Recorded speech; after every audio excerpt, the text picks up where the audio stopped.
Assalamualaikum warahmatullahi wabarakatuh. Terima kasih Sobat Sunyi Sepi yang sudah menyempatkan like, yang sudah menyempatkan komen, yang sudah subscribe, yang sudah memajukan channel Sunyi Sepi ini. Beribu-ribu terima kasih dari tim channel Sunyi Sepi ini.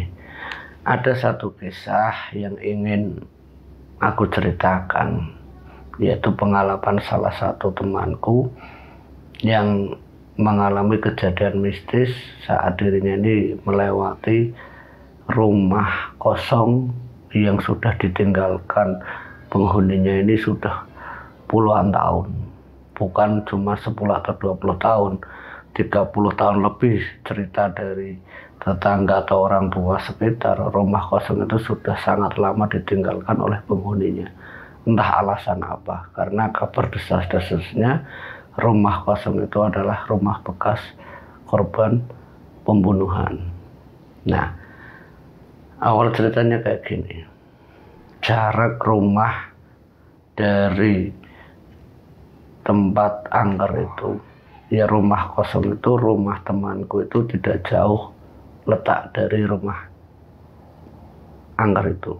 Kurang lebih berjarak kisarannya ya 300 meter. Nah, kejadiannya itu saat temanku, sebut saja namanya Anton. Anton itu waktu itu berkunjung ke temennya yang namanya Rizkon. Nah, Anton untuk sampai ke tempatnya Rizkon itu harus melewati rumah angker itu, rumah kosong itu.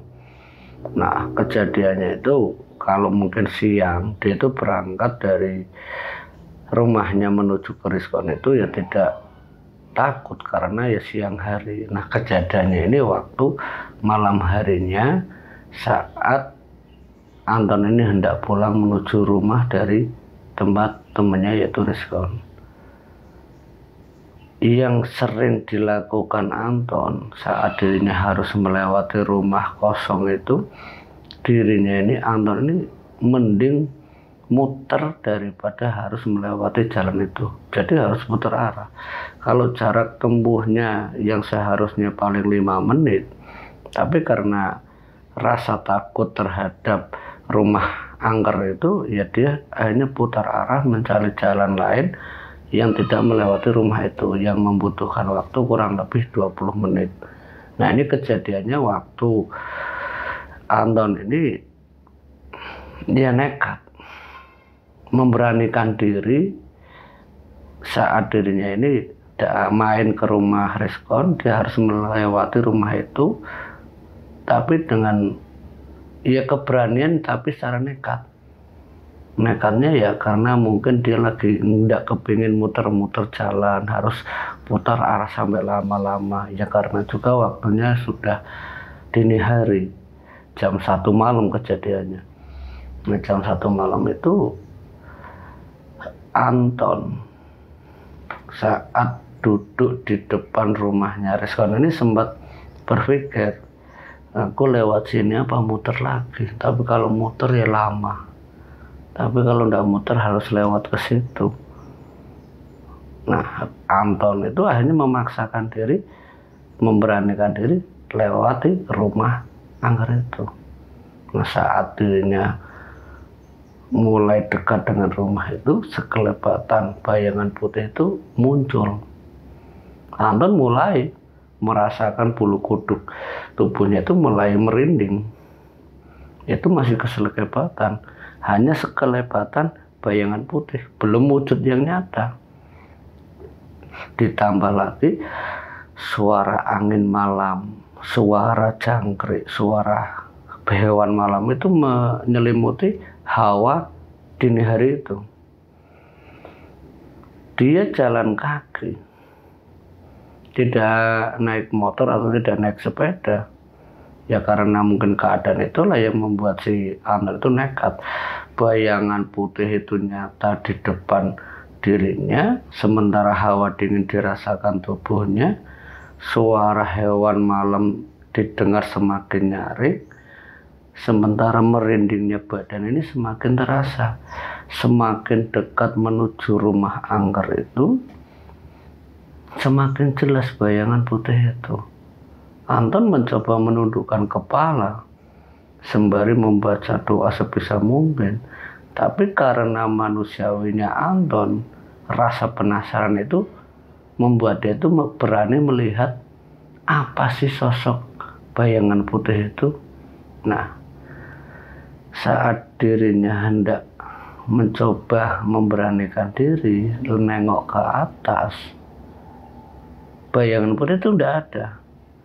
Tapi saat dirinya hendak menurunkan pandangannya dari rumah kosong, tepatnya di balkon itu, tepat di atap kedua, di lantai kedua, hendak menurunkan pandangannya dari arah itu, dia melihat seperti sosok perempuan yang sedang duduk.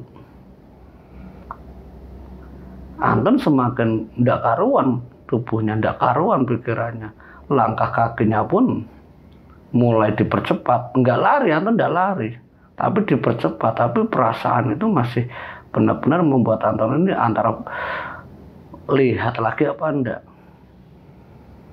Menundukkan kepala dia lihat lagi, tidak ada. Pertama bayangan putih, keduanya sosok perempuan yang sedang duduk. Nah, ketiganya saat Anton benar-benar lebih fokus lagi terhadap sosok tersebut, mulai terlihat, mulai nyata putih itu dari bawah. Sosok baju putih semacam kain putih itu benar-benar mulai terlihat. Nah, saat telah dia nyampe melihat ke arah wajahnya, benar sosok perempuan yang menjuntai dengan rambut panjang, sementara baju putihnya yang terlihat seperti lusuh, tapi itu dia itu berdiri di atas balkon. Jadi tidak duduk atau tidak semacam apa ya, pokoknya dia itu berdiri di atas sembari tangannya menjuntai, melambai-lambai seakan-akan mengajak Anton. Wah, Anton baru tersadar kalau itu nyata, lari langsung ke birit-birit Anton tanpa pikir panjang. Lari sifat kucing, sifat benar-benar takut. Nah, ketakutan Anton itu ternyata sosok perempuan itu seakan-akan menurut Anton itu mengikutinya. Dia lari sekencang mungkin, tapi yang membuat Anton semakin benar-benar larinya tidak karuan, sosok itu setiap kali dia nengok ke belakang, mencoba nahan nafasnya, mengambil nafas, baru dia mencoba menengok ke belakang, sosok itu selalu nampak. Bahkan itu dari kejauhan. Ya mungkin karena faktor tempat luangnya, lapangnya tempat, jarak pandang antara balkon dan Anton lari ini, jarak pandangnya masih bisa terlihat. Apalagi malam hari, kurang lebih jam 1 malam, putih-putih jelas banget. Anton melihat terus. Nah, hampir sampai di rumah, di depan rumahnya Anton tuh gedor-gedor pintu. Tolong, buka cepet. Nah, yang membuka pintu itu kan adiknya. Duan, apa sih mas? Teriak-teriak jam segini, malam-malam teriak. Bikin ribut saja. Ada hantu apaan itu di rumah angker. Nah, adiknya mendengar rumah angker itu rumah kosong, langsung cepet masuk, tutup, jebul atau ditutup pintunya. Sosok putih itu diceritakan ke adiknya. Wah, adiknya takutnya bukan main, orang adiknya sendiri itu memang penakut. Wahnya apa? Ya adiknya minta tolong sama ibu bapaknya untuk tidur bareng sama bapak ibunya. Mbak nggak mau tidur sama Anton. Karena apa ya? Ketakutan. Karena cerita dari kakaknya sendiri. Nah, Anton akhirnya apa? Masuk ke kamar. Mau istirahat. Tapi bayangan itu benar-benar masih muncul dalam pikiran Anton. Dia masuk ke kamar. Anton ini masuk ke kamar. Saat dirinya membaringkan tubuhnya ke kasur, bayangan putih sosok perempuan itu seakan-akan muncul di pojok kamar Anton. Seakan-akan muncul antara nyata dan tidak, antara ada dan tiada. Itu benar-benar nyata di pojok kamar dia tidur, tapi di atas kepalanya Anton, bukan di depannya seperti berhadapan-hadapan, enggak. Jadi saat dia baringkan tubuhnya, saat dia menengah ngadah ke atas, nah itu sosok itu seperti di atas dia tidur. Sontak Anton terbangun, lari dia keluar dari kamarnya, glubruak. Yang membuat apa? Ya suara gaduh di rumahnya Anton. Bapak ibu, ada setan, ada hantu, Bapak ibunya bangun bareng adiknya. Nah adiknya pun menceritakan ke orang tuanya. Nah Anton pun ditanya sama orang tuanya, ada apa kamu malam-malam teriak? Ada hantu bu, ada hantu pak. Hantu apa jam segini? Hantu. Paling kamu juga mainnya kemalaman jadi kayak gini. Pulang dihantu-hantu, bikin ribut saja. Sudah sana tidur, nggak usah bikin ribut. Anton dimarahi sama orang tuanya ya karena kegaduhan suara yang disebabkan Anton menggebrak pintunya, menutup pintu sekencang mungkin yang membuat suara itu ya gaduh. Nah, dimarahi orang tuanya, Anton ini akhirnya masuk lagi. Tapi masuknya ini ya sembari melihat-lihat lagi ke atas, masih ada enggak. Karena takutnya masih terasa, Anton ini tidak tidur di kamarnya. Dia memilih tidur di ruangan tengah yang ada TV-nya. Nah, yang bikin parahnya lagi, Anton yang masih ketakutan saat dia mencoba menyalakan TV. Acara yang pertama dia lihat itu acara sama-sama acara yang menyeramkan. Sontak ketakutannya Anton ini benar-benar muncul lagi. TV yang seharusnya menjadi penghibur untuk melepaskan ketakutannya justru menambah ketakutannya. Dimatikan TV itu. Karena apa ya, sosok putih itu seakan-akan ada juga di TV itu. Ya pas kebetulan filmnya film lama. Nah, Anton benar-benar merasa nggak bisa semalaman dia tidur. Sampai akhirnya dia tertidur sendiri. Ya mungkin karena ketakutan yang berlebihan itu. Dia tertidur. Nah dalam mimpinya pun sosok perempuan yang melambaikan tangan itu hadir di dalam mimpi Anton. Pengalaman satu malamnya Anton itu benar-benar membuat dia tidak pernah melupakan kejadian itu. Nekat berani lewat rumah angker itu, ya sampai malam dan sampai mimpinya pun terbawa. Mungkin karena apa? Ketakutan yang berlebihan yang membuat Anton ini akhirnya terbawa sampai ke alam bawah sadar, yaitu di dalam tidurnya Anton. Jadi ya itulah, kalau orang takut ya biasanya justru dimanfaatkan oleh iblis atau jin untuk menakuti orang itu. Nah itu pun yang dialami oleh Anton. Nah kejadian esok paginya mimpi itu diceritakan ke orang tuanya. Kamu itu kenapa semalam teriak ngigung-ngigung gak jelas, minta tolong, dibangun susah.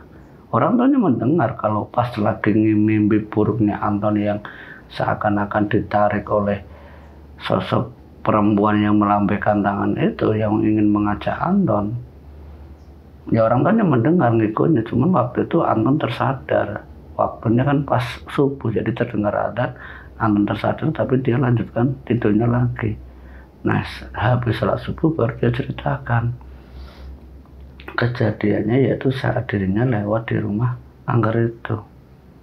Nah, itu pengalaman tentang Anton yang nekat memberanikan diri lewat di salah satu area angker yang ternyata membuat ketakutannya itu berlebihan dan mengakibatkan masuk ke dalam mimpi Anton sendiri. Nah mulai saat itu Anton tidak pernah lagi melewati area itu. Lebih baik bawa sepeda atau bawa sepeda motor, mending muter arah daripada harus melewati rumah itu. Mendingan lama sedikit daripada harus lewati rumah angker itu. Dan itu pun Anton sampai sekarang tidak pernah berani lagi lewat di depan rumah angker itu. Ya karena apa ya, ketakutannya dia itu yang benar-benar tidak bisa dilupakan.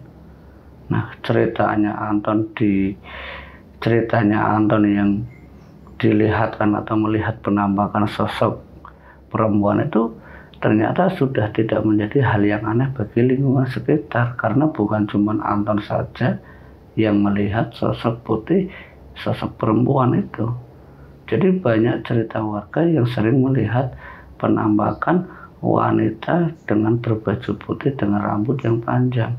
Dan bukan itu saja, ada satu cerita warga kalau dia itu menggandeng anak kecil tapi tanpa kepala.